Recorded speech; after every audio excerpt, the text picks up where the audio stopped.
नमस्कार बांधकाम कामगार मित्रांनो, बांधकाम कामगारांना आजपासून भांडे वाटप आणि गृहोपयोगी वस्तू संच आजपासून वाटप बंद होणार आहे।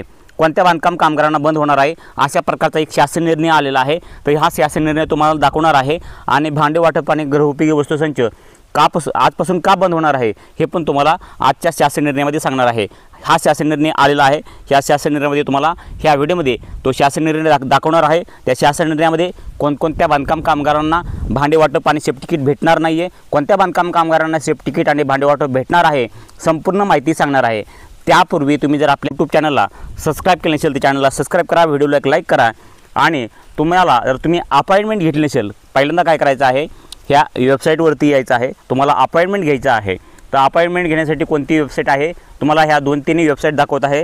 ह्या 2-3 वेबसाईट गृहोपयोगी वस्तू संच वाटप, त्यानंतर भांडे वाटप, एडिशनल किट वाटप ह्यासाठी ह्या वेबसाईट दिलेल्या आहेत। तर तुम्ही तुमच्या घरी बसून तुमच्या मोबाईलमधून हे एडिशनल किट किंवा गृहोपयोगी वस्तू किंवा सेफ्टी किटसाठी घरी बसून तुम्ही अपॉइंटमेंट घेऊ शकतात, तारीख निवडू शकतात। आता या ठिकाणी पहा, बऱ्याच जिल्ह्यामध्ये जे आहे ते तारीखचा स्टॉक जे आहे ते फुल झालेला आहे ह्या महिन्यातला, आणि ज्या जिल्ह्यामध्ये स्टॉक जे आहे ते शिल्लक आहे त्यांनी जे आहे ते अपॉइंटमेंट घ्यायची आहे आणि अपॉइंटमेंट घेतल्यानंतर तुम्हाला तारीख जी आहे ती निवडायची आहे। कारण की तारीखचा स्टॉक जे आहे ते या ठिकाणी फुल दाखवत आहे बऱ्याच जिल्ह्यामध्ये, आणि ज्या जिल्ह्यामध्ये जे आहे ते कमी आहे स्टॉक, म्हणजे ज्यांचं जे आहे ते अपॉइंटमेंट निघत आहे त्यांनी अपॉइंटमेंट काढा आणि तारीख निवडा। तारीख निवडायची आहे आणि कॅम्प निवडायचा आहे। तुम्हाला मी संपूर्ण माहितीचा एक व्हिडिओ बनवला आहे की अपॉइंटमेंट कशा प्रकारे घ्यायची आहे, कोणत्या वेबसाईटवरती जायचं आहे। वेबसाईटवर गेल्यानंतर तुम्हाला जे आहे ते काय करायचं आहे, तुमचा जो आहे ते एमएच नंबर म्हणजे जे आहे ते रजिस्ट्रेशन नंबर, जो नोंदणी क्रमांक नंबर आहे तो नंबर टाकून तुम्हाला OTP येईल, OTP टाकायचा आहे, OTP सबमिट करायचा आहे। आणि OTP सबमिट केल्यानंतर तुम्हाला जे आहे ते एक तारीख निवडायची आहे, कॅम्प निवडायचा आहे आणि जे आहे तुम्हाला जे आहे ते अपॉइंटमेंट लेटर जे आहे ते अशा प्रकारचे काढायचं आहे। आणि त्यानंतर तुम्हाला जे आहे ते तुम्हाला गृहोपयोगी संच आणण्यासाठी तुम्ही जेही सेफ्टी किट निवडलं असेल किंवा गृहोपयोगी संच निवडला असेल ते तुम्हाला जी तारीख तुम्ही निवडली त्या तारखेला तुम्ही जे कॅम्प निवडला त्या कॅम्पच्या ठिकाणी जायचं आहे आणि तुमचा गृहोपयोगी संच सेफ्टी किट जेही काय असेल तिथून तुम्हाला घ्यायचं आहे। तर या ठिकाणी पहा, तत्पूर्वी तुम्हाला मी आजच्या व्हिडिओमध्ये सांगणार आहे की तुम्हाला गृहोपयोगी संच आणि सेफ्टी किट आजपासून का बंद होणार आहे। तर या ठिकाणी पहा, शासन निर्णय या ठिकाणी अशा प्रकारचा शासन निर्णय आहे। तर या ठिकाणी पहा, तुम्हाला शासन निर्णयामध्ये काय माहिती दिली हे पण तुम्हाला सर्वत्र माहिती सांगतो। स्थानिक स्वराज्य संस्थेच्या सार्वत्रिक निवडणुका 2025 आदर्श आचारसंहितेबाबत एकत्रित आदेश आलेला आहे सर्व जिल्ह्यांसाठी। तर सर्व जिल्ह्यांसाठी हा एकत्रित आदेश आलेला आहे, परंतु कोणकोणत्या ठिकाणी या ठिकाणी जे आहे ते हे आचारसंहिता असणार आहे। या ठिकाणी पहा, आचारसंहिताबाबत संपूर्ण माहिती सांगतो, परंतु कोणकोणत्या ठिकाणी ही आचारसंहिता असणार आहे आणि कोणकोणते या ठिकाणी गृहोपयोगी वस्तू संच किंवा सेफ्टी किट हे वाटप होणार नाही आहे, का होणार नाही हे पण तुम्हाला थोडक्यात सांगण्याचा प्रयत्न करतो। की ह्या शासन निर्णयामध्ये सांगितलेलं आहे की कोणकोणत्या ठिकाणी ही आचारसंहिता लागणार आहे आणि गृहोपयोगी संच वाटण्यासाठी काय अडचण ठरू शकते का ही पण माहिती या ठिकाणी दिलेली आहे। तर संपूर्ण तुम्हाला माहिती देण्याचा या ठिकाणी ह्या शासन निर्णयामध्ये तुम्हाला प्रयत्न करतो। आता आचारसंहितेचे क्षेत्र कोणते असणार आहे पहा, आचारसंहितेचे क्षेत्र कोणते असणार आहे। तर या ठिकाणी सार्वत्रिक निवडणुकीची आचारसंहिता संबंधित स्थानिक स्वराज्य संस्थेच्या संपूर्ण क्षेत्रासाठी लागू राहील व पोटनिवडणुकीसाठी आचारसंहिता संबंधित प्रभाग किंवा संबंधित निवडणूक विभाग, संबंधित निर्वाचक गण यांच्यापुरतीच लागू असेल। तर या ठिकाणी पहा, जी ही आचारसंहिता आहे महानगरपालिका, नगर परिषद, नगरपंचायती, जिल्हा परिषद, पंचायत समित्या व ग्रामपंचायतच्या या आदेशावर दिनांकानंतर होणाऱ्या सर्व निवडणुकांसाठी लागू होतील असं या ठिकाणी दिलेलं आहे। तर त्यामुळं या ठिकाणी महानगरपालिका अथवा नगर परिषद, नगरपंचायत क्षेत्रात निवडणूक असताना त्याला लगतच्या ग्रामीण क्षेत्रात असा कार्यक्रम किंवा अशी कृती करता येणार नाही की ज्यामुळे महानगरपालिका, नगर परिषद, नगरपंचायतच्या निवडणुका मतदारावर परिणाम होईल। त्याशिवाय संपूर्ण राज्यामध्ये आचारसंहितेच्या कालावधीत संबंधित नागरिक स्वराज्य संस्थेच्या मतदारावर प्रभाव पडेल असा कार्यक्रम आयोजित करता येणार नाही आहे, या ठिकाणी क्लिअरली दिलेलं आहे। तर या ठिकाणी पहा, आणखीन पुढं काय माहिती दिलेली की आचारसंहितेचा कालावधी किती असणार आहे, म्हणजे या ठिकाणी आचारसंहिता किती दिवस असणार आहे, त्याचा कालावधी किती आहे या ठिकाणी पाहू शकतात। तर या ठिकाणी पहा, कालावधी या ठिकाणी दिलेला आहे, कालावधीची वेळ दिलेली आहे, कालावधीचा टाईम दिलेला आहे। तर या ठिकाणी 2 टप्प्यामध्ये होणार आहे।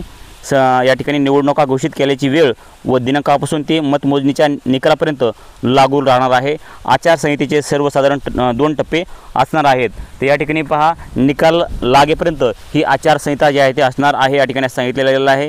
त्यामुळं जे आहे ते या ठिकाणी पहा, जे बांधकाम कामगार आहेत त्या बांधकाम कामगारांना सांगू इच्छितो की या ठिकाणी महाराष्ट्र इमारत व इतर बांधकाम कामगार कल्याण मंडळाच्या ऑफिशियल वेबसाईटवरती काय माहिती दिली का आपण बघूयात याबाबत. तर या ठिकाणी पहा, आपण जे आहे ते महाराष्ट्र इमारत व इतर बांधकाम कामगार कल्याणकारी मंडळाच्या ह्या ऑफिशियल वेबसाईटवरती आलेलो आहोत. तर या ठिकाणी पहा, या ठिकाणी आपण ह्या आचारसंहितेबाबत काय माहिती दिलेली आहे की आपण बघूया थोडक्यात. कारण की बांधकाम कामगारांना आचारसंहितेमध्ये या ठिकाणी काही जे सेफ्टी किट असेल, गृहोपयोगी वस्तू असतील ते वाटपासाठी काय अडचण येईल का हे या ठिकाणी पाहण्याचा प्रयत्न करणार आहोत. कारण की बांधकाम कामगारांना जे आहे ते ह्याच पेजवर तुम्हाला या ठिकाणी हेडलाईन काही वेळेस दिसत असते. या ठिकाणी जी ही हेडलाईन दिसत आहे, या ठिकाणी पहा हेडलाईन दिसत आहे, या ठिकाणी पाहू शकतात. ह्याच हेडलाईनमध्ये ती जी आहे ती माहिती दिली जाते की आचारसंहितामध्ये काही काळ जे आहे ते हे काम सेफ्टी किट वाटपाचं किंवा गृहोपयोगी वस्तू संच वाटपाचं थांबविणार आहेत का अशी पण माहिती या ठिकाणी दिली जाते. तर या ठिकाणी कुठं दिसून येत नाही आहे, परंतु आपण जे आहे ते सेफ्टी किट वाटप जी ऑफिशियल वेबसाईट आहे त्यावरती जाऊयात आणि तिथे या ठिकाणी बघूयात की ह्याबाबत काय माहिती दिलेली आहे का. तर या ठिकाणी पहा, तुम्हाला सांगू इच्छितो की या ठिकाणी महाराष्ट्र इमारत व इतर बांधकाम कामगार कल्याण मंडळाच्या ह्या ऑफिशियल वेबसाईटवरती मात्र काही असा आदेश दिलेला नाही आचारसंहितेबाबत. आणि या ठिकाणी इथून पुढं पण काही अपडेट आलं, जे काय परिपत्रक येईल किंवा शासन निर्णय येईल महाराष्ट्र इमारत व इतर बांधकाम कामगार कल्याण मंडळाच्या वेबसाईटवरती, ते तुम्हाला ताबडतोब आपल्या व्हिडिओच्या माध्यमातून सांगण्यात येणार आहे. त्यामुळे चॅनलला सबस्क्राईब करून ठेवा. आणि या ठिकाणी सांगण्याचा प्रयत्न करतो की तुम्ही या ठिकाणी आपण सेफ्टी किटच्या ऑफिशियल वेबसाईटवरती जाऊयात आणि त्या ठिकाणी बघूयात की ऑनलाईन अपॉइंटमेंट करताना काय अडचण येत आहे का. तर या ठिकाणी पहा, मी जे आहे ते आपल्या गृहोपयोगी वस्तू वाटप संच यासाठी आपण ही वेबसाईटवरती येऊन तुम्ही अपॉइंटमेंट प्रिंट काढू शकतात. तर या ठिकाणी आल्यानंतर तुम्हाला जे आहे ते या ठिकाणी आपल्याला आता तरी कुठं काही दिसत नाही आहे. तुम्ही या ठिकाणी जे आहे ते तुम्हाला तुमचं अपॉइंटमेंट काढू शकतात, तारीख निवडू शकतात. जेवढी होईल जवळची तेवढी तारीख निवडा.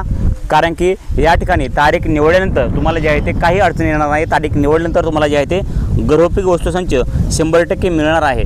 त्यामुळे तुम्हाला या ठिकाणी ह्या वेबसाईटवरती यायचं आहे. पहिल्यांदा ह्या वेबसाईटची लिंक तुम्हाला कमेंट बॉक्समध्ये भेटून जाईल. तुम्ही फक्त मला कमेंट करा, तुम्हाला एडिशनल किटची पाहिजे आहे, सेफ्टी किटची पाहिजे का गृहोपयोगी वस्तूसंच वाटपची जी वेबसाईट पाहिजे ती मला कमेंटमध्ये सांगा. तुम्हाला त्या तिन्ही कुठलीही वेबसाईटची पाहिजे असेल तर तुम्हाला कमेंटमध्ये त्याचं उत्तर भेटून जाईल, ती वेबसाईटची लिंक भेटून जाईल. आणि ह्या वेबसाईटवरती आल्यानंतर तुम्हाला जे आहे तुम्हाला अपॉइंटमेंट काढायची आहे, तुमची अपॉइंटमेंट लेटर काढायचं आहे. आणि एकदा तुमचं अपॉइंटमेंट लेटर निघाल्यानंतर तुम्हाला काही अडचण येणार नाही आहे. त्यामुळं या आचारसंहितेचं सध्या तरी बांधकाम कामगारांना काय प्रॉब्लेम येईल का याबाबत मात्र या ठिकाणी शासन निर्णय महाराष्ट्र इमारत व इतर बांधकाम कामगार कल्याण मंडळाच्या ह्या ऑफिशियल वेबसाईटवरती कुठं दिसत नाही आहे. त्यामुळं नक्कीच इथून पुढं काही अपडेट आल्यानंतर तुमच्यापर्यंत नक्कीच आपल्या ह्या व्हिडिओच्या माध्यमातून पोहोचणार आहोत.